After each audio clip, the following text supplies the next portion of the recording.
अस्सलाम वालेकुम व्यूवर्स, कैसे हैं आप सब। उम्मीद करता हूँ सब खैर व आफियत से होंगे। व्यूवर्स, कुछ हमारी फीमेल जो फॉलोअर्स हैं वो अपने मैसेजेस में एक और मसले की तरफ भी उन्होंने बात की है कि बाज़ औरतें होती हैं या बच्चियां होती हैं तो उनको कसरत हैज़ का प्रॉब्लम होता है। यानी हैज़ ज़्यादा आता है, ज़्यादा अरसे तक आता है। तो उन्होंने कहा कि इससे फिर एक तो बच्चियां या औरतें कमज़ोर हो जाती हैं कि हर महीने भी मेंसेस हैं, साइकिल्स आ रही हैं, लेकिन अगर वो एक्सेसिव भी हो जाएं, ज़्यादा भी हो जाएं तो ज़्यादा मसले मसाइल बनते हैं। इस पर मैं आज आपसे बात करूंगा, अलामात भी बताऊंगा कि आपको घर बैठे पता चल सके कि ये मेंसेस या साइकिल जो है या हेज जिसे बोलते हैं उर्दू में, ये काफ़ी ज़्यादा आ रहा है, काफ़ी ज़्यादा दिन तक आ रहा है। तो इन अलामात को देखते हुए आप उसको जज कर सकती हैं कि मेरे साइकिल्स एबनॉर्मल है या एक्सेसिव ज़्यादा है। इसके अलावा मैं आपको इसके कॉजेज़ भी बताऊंगा कि ये किन वजूहात के बिना पर इस तरह होता है। और होम्योपैथिक में अलसेफ होम्यो रिजीम के बारे में आपको बताऊंगा कि पहले ही रोज़ मेंसेस अगर एबनॉर्मल अपने 7 दिन से ऊपर जा रहे हैं तो उसे 8वें दिन ही मेंसेस रुक जाएगी। ऐसा होम्योपैथिक का जो अलसेफ का रिजीम है वो भी मैं आपको बताऊंगा। फूड टिप्स भी बताऊंगा, और फूड टिप्स में एक चीज़ मैं आपको ऐसी बताऊंगा कि वो आपके घर में मौजूद भी होगी और उसे आप घर बैठे बना भी सकती हैं और वो एक्सेसिव मेंसेस को कंट्रोल भी करेगी। तो व्यूअर्स, इन तमाम अवामिल पर बात होगी। अगर आप मेरे चैनल पर नए हैं और अभी तक आपने चैनल को सब्सक्राइब नहीं किया तो चैनल को सब्सक्राइब कर दें और बेल आइकन दबा दें ताकि इस तरह की मुफीद वीडियोस आप लोगों को वक्तन फवक्तन मिलती रहे। व्यूअर्स, इसको मनोरोजिया इंग्लिश में बोलते हैं, कसरत हेज उर्दू में बोलते हैं। और इसको आप अगर देखना चाहें कि ये हमें कैसे पता चले कि ये मेंसेस जो हैं ये एक्सेसिव हैं, तो उसकी जो अलामात हैं वो ये हैं कि अगर औरत बेचारी हर घंटे के बाद सैनिटरी पैड चेंज कर रही है, यानी हर 1 घंटे के बाद उसे सैनिटरी पैड चेंज करना पड़ रहा है, तो ये इंडिकेशन है कि मेंसेस हैवी हैं, एक्सेसिव हैं, ज़्यादा हैं। दूसरा, अगर वो रात को भी कई बार अपने सैनिटरी पैड के लिए उठना पड़े उसको, तो भी ये इंडिकेशन है कि उसके मेंसेस ज़्यादा आ रहे हैं। इसके अलावा अगर 7 दिन से ऑनवर्ड जा रहा है, 8वें दिन पे जा रहा है, 9वें दिन पे जा रहा है, 10वें दिन पे जा रहा है, तो ये भी इंडिकेशन है कि मेंसेस ज़्यादा आ रही हैं। इसके अलावा मरीज़ा बेचारी एनीमिक सी हो जाती हैं, पीली सी पड़ जाती हैं, चिड़चिड़ी सी हो जाती है, उसके सर में दर्द होता है, उसके जिस्म में दर्द होता है। तो ये वो अलामात हैं जिससे औरत को ये समझ आ जाती है कि ये मेंसेस जो हैं ये नॉर्मल नहीं है। अब व्यूअर, हम चलते हैं और इसके वजूहात पर बात करते हैं कि वो आखिर कौन सी वजूहात हैं जिसकी वजह से कसरत हैज़ की शिकायत हो जाती है। व्यूअर, इसमें टॉप ऑफ द मोस्ट यानी सबसे पहले नंबर पर जो काज आती है वो औरतों में दो हार्मोन मेनली फीमेल की जो रिप्रोडक्टिव सिस्टम है उसमें कंट्रीब्यूट करती हैं, वो है एस्ट्रोजन और प्रोजेस्टेरॉन।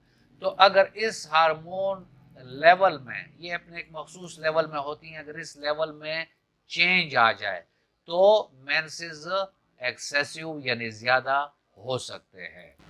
व्यूअर्स, दूसरे नंबर पर जो काज आती है वो आती है ओवरीज का माल फंक्शन, यानी वो अंडा सही तरह बना नहीं सकती जिससे प्रोजेस्टेरॉन के लेवल्स में फ़र्क आ जाता है और उस वजह से भी हैवी ब्लीडिंग या एक्सेसिव मेंसेस का सामना करना पड़ता है। फिर व्यूअर्स, ऐसी औरतें जिनको यूट्रीन फेब्रॉइड्स हो, ये नॉन कैंसरस सी होती हैं, इस पर इंशाल्लाह कुछ दिनों में वीडियो करेंगे क्योंकि इसके बारे में भी लोगों ने काफ़ी पूछा है। तो यूट्रीन फेब्रॉइड्स अगर होंगी तो उसकी वजह से भी कसरत हेज़ हो सकता है। फिर यूट्रीन पॉलिप्स हैं, अगर वो पॉलिप्स औरत के यूट्रस में मौजूद हैं तो उसकी वजह से भी कसरत हेज़ का सामना करना पड़ सकता है। इसके अलावा औरल कंट्रासेप्टिव पिल्स हैं, यानी जो बाहर से औरतें लेती हैं माने हमल गोलियां या इंजेक्शन, तो उसकी वजह से भी हार्मोन चेंजेस होती हैं और औरत को कसरत हेज का सामना करना पड़ सकता है। इसके अलावा यही हमल रोकने के लिए बाज़ ख़वातीन कॉपर टी या इस टाइप की कोई चीज़ें रहम में वो लगा लेती हैं कि जो माने हमल हों, तो उन वजूहात की वजह से भी कसरत हेज हो सकता है। विवर्स, गुर्दों के अमराज हैं बहुत सारे, तो उन अमराज की वजह से भी कसरत हेज हो सकता है। जिगर के अमराज हैं तो उसकी वजह से भी कसरत हेज हो सकता है। इसके अलावा ऐसे अद्वियात हैं जैसे एंटी इन्फ्लेमेटरी दवाएं हैं या एंटी कोगुलेंट, अगर किसी फीमेल को ब्लड प्रेशर हो गया, हाई कोलेस्ट्रॉल हो गया, तो वो बेचारे इन अद्वियात पर चली जाती हैं ताकि उनका खून पतला हो यानी थिनिंग हो उसमें, और साथ में मतलब उनका ब्लड प्रेशर भी कंट्रोल हो और कोलेस्ट्रॉल भी। तो इन अद्वियात के लेने से भी चूंकि खून पतला हो जाता है, कोगुलेशन उसमें इतनी नहीं होती, तो उसकी वजह से भी कसरत हेज का मसला आ सकता है कि ऐसी अद्वियात जिनसे आप खून पतला करते हैं, तो वो अद्वियात से भी कसरत हेज का मसला हो सकता है। और बाज़ औरतों में जेनेटिकली जो रिसेप्टर्स होते हैं यूट्रस में, उन रिसेप्टर्स में फ़र्क आ जाता है, तो कोगुलेशन और जो कंट्रोल होता है मेंस्ट्रुएशनल साइकिल का या मेंसेस के साइकिल का जो कंट्रोल होता है कि 3-4 दिन ब्लीडिंग होनी है, फिर आहिस्ता आहिस्ता कम होगी, फिर बंद होगी, तो इनहेरिटेड यानी मोरासी वजह से उनमें फ़र्क आ जाता है और उसकी वजह से वो खून फिर रुकता नहीं है और कसरत हेज पर बात चली जाती है। फिर विवर ऐसी ख़वातीन आ जाती हैं कि जिनको मिसकैरेज हुआ होता है, यानी एबॉर्शन जिसे कहते हैं, बच्चा ज़ाया हुआ होता है, तो बच्चे के ज़ाया होने के बाद बाज़ औरतें डीएनसी पर चली जाती हैं। ये एक सर्जिकल प्रोसेस है छोटा सा, तो ये गायनी में ये कर लेती हैं जिसकी वजह से यूट्रस का बेड बुरी तरह मुतासर होता है। तो ऐसे हालात में भी कसरत हेज का मसला आ सकता है। व्यूअर्स, ये कुछ मैंने आपको अलामात बता दी चीदा चीदा और कुछ उसकी वजूहात बता दी जो इम्पोर्टेंट थी। अब हम चलते हैं और देखते हैं कि अलसेफ होम्यो रिजीम में वो कौन सी अद्वियात है कि अगर वो आप इस्तेमाल करेंगी तो उससे पहले ही रोज़ आप लोगों का जो एक्सेसिव ब्लीडिंग आ रहा है या एक्सेसिव मेंसेस हैं वो फर्स्ट डे में ही ट्रीट हो जाएगा। लेना तो आपको है इसको कुछ अरसे ताकि आपके साइकिल नॉर्मल हो जाएं, लेकिन फ़र्क आपको इंशाअल्लाह रहमान पहले ही रोज़ मिलेगा। तो चलते हैं और चार्ट पे देखते हैं कि वो कौन सी ऐसी बेहतरीन अद्वियात हैं होम्योपैथी की जिससे कसरत हेज का इलाज होगा। विवर, इसमें पहली दवाई जो है वो एपीहेस्टेनियम 1M है। ये आपने 2 कतरे मरीज़ा के ज़ुबान पर डालनी है और इसको 15 दिन के बाद रिपीट करना है अगर ज़रूरत हो। उसके बाद 120 ml की बोतल लेकर उसमें आशुका क्यू, हाइड्रोस्टस क्यू, मेलीफोलियम क्यू, तलास्पी बरसा क्यू, फिकस रिलीजियोसा क्यू, ये आपने तमाम क्यू इसमें डाल देने हैं और 10 भरपूर झटके देने हैं और इस दवाई से 15-15 कतरे सुबह दोपहर शाम आप लोगों ने लेने हैं आधे कप पानी में। साथ में फेरम फास 6x आपने 3-3 गोलियां सुबह दोपहर शाम लेनी है, तो उससे भी आप लोगों का मसला जल्द अज जल्द हल हो जाएगा। अब व्यूअर्स, हम चलते हैं फूड टिप्स की तरफ कि वो कौन सी खुराक है जिनसे परहेज करना चाहिए और वो कौन सी खुराक है कि जिसको लेना चाहिए।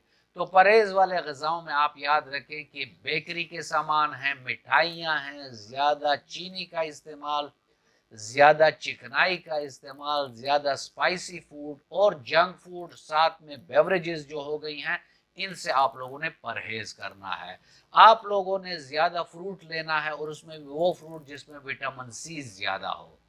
साथ में एवोकाडोज लिया करें, एवोकाडोज में विटामिन ई भी होता है। ये दोनों एंटीऑक्सीडेंट हैं, तो उससे ये होगा कि बॉडी में ऑक्सीडेशन का प्रोसेस स्लो होगा और उससे आप लोगों का मसला जल्द हल होगा। साथ में दूध का इस्तेमाल करें और आयरन रिच फूड जो होती हैं जैसे सेब हो गया, साग हो गया सब्जियों में, तो इसका इस्तेमाल आप زیادہ کریں۔